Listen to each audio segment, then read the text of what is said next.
I died at Camarón on April 30th, 1863. I was one of the 62. And what I need you to understand is this. We knew. We knew from the moment we saw them. And we stayed anyway. I am a legionnaire. I have no country. That is the agreement. You come to the Legion with nothing, a name you may not keep, a past you leave at the gate. The Legion asks no questions. In return, you give it everything. I came from Alsace, a farmer's son with debts and nothing left to lose. I walked into a recruiting office in Paris in 1861 and signed my name, and that was the last time my old life mattered. We were 62 soldiers and 3 officers. Belgians, Germans, Swiss, Poles, Danes, men from a dozen countries with one thing in common. The Legion was the only family we had. What I'm about to tell you, only 62 men in the world lived.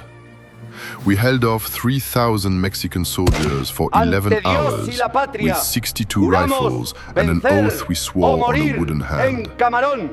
When the ammunition ran out, the last 5 of us fixed bayonets and charged. The Mexican commander looked at what was left and said, "These are not men, they are demons." Let me tell you how we earned that. We have been marching since 1 in the morning. 22 miles of Mexican fever country in darkness. The air is thick and wet. My uniform is soaked before the sun rises. At 7, we stop to rest. Someone is making coffee. I can smell it, that small, ordinary mercy when the alarm goes up. Cavalry, 800 of them from the northeast. Captain Danjou gives the order immediately. Square formation, fix bayonets. The mules panic and scatter with our supplies, but there is no time. We fire. The first charge breaks. They come again. We fire again. Danjou is moving between us constantly, calm, his white-gloved wooden hand visible at his side. He lost the real one in Algeria when his musket exploded. He designed the wooden one himself. He wore it to war the way other men wear a medal. We fight back to the Hacienda, walls 3 meters high, cover enough to defend. Danjou calls us together. He asks us to swear an oath on his wooden hand. We will fight to the death. We will not surrender. 62 legionnaires, surrounded by 3,000 soldiers, raise their hands and swear to die rather than give up their post. My hand is shaking. I raise it anyway. At noon, Captain Danjou is shot through the chest. He falls in the courtyard, the white-gloved wooden hand in the dust. Lieutenant Villain takes command. He is dead within the hour. Sharpshooters have found the gaps in the walls. Lieutenant Maudet takes command. He is the oldest of the 3, a sergeant who earned his commission the hard way. He will lead the final charge, but that is still hours away. The sun moves, we fire, we reload, men fall around me. The Mexican colonel sends his aide with terms. Surrender with honor, your lives guaranteed. Maudet reads the offer and tears it up. We are down to 12, then 10, then 6. The walls are crumbling. We have almost no ammunition. 11 hours in heat that has not broken once. I am thirsty in a way I did not know was possible. We were going to make coffee this morning. I have thought about that coffee all day.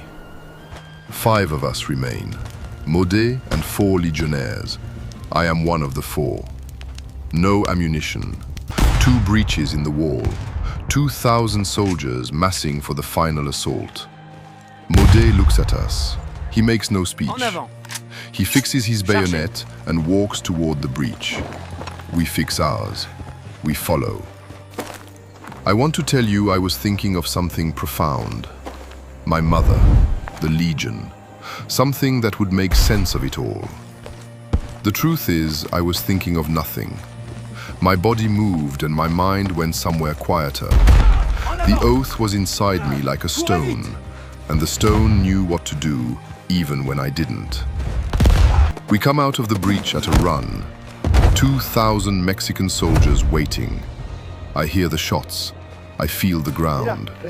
I see the sky above Camarón. 2 of us survive to be taken prisoner. The Mexican commander comes to look at what remains. 2 men, both shot, unable to stand. His soldiers ask what to do. He says, "What can I refuse to such men? These are not men, they are demons."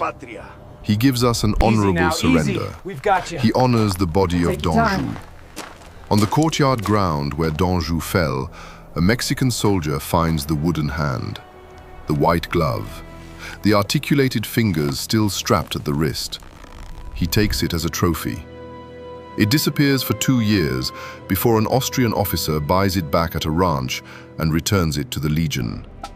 It has never left the Legion since.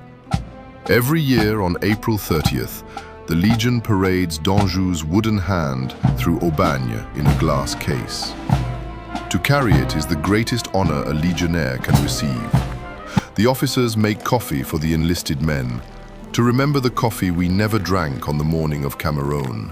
The monument at the battlefield reads, "Here there were less than 60 opposed to a whole army. Life rather than courage abandoned these French soldiers." Life rather than courage. They got it exactly right.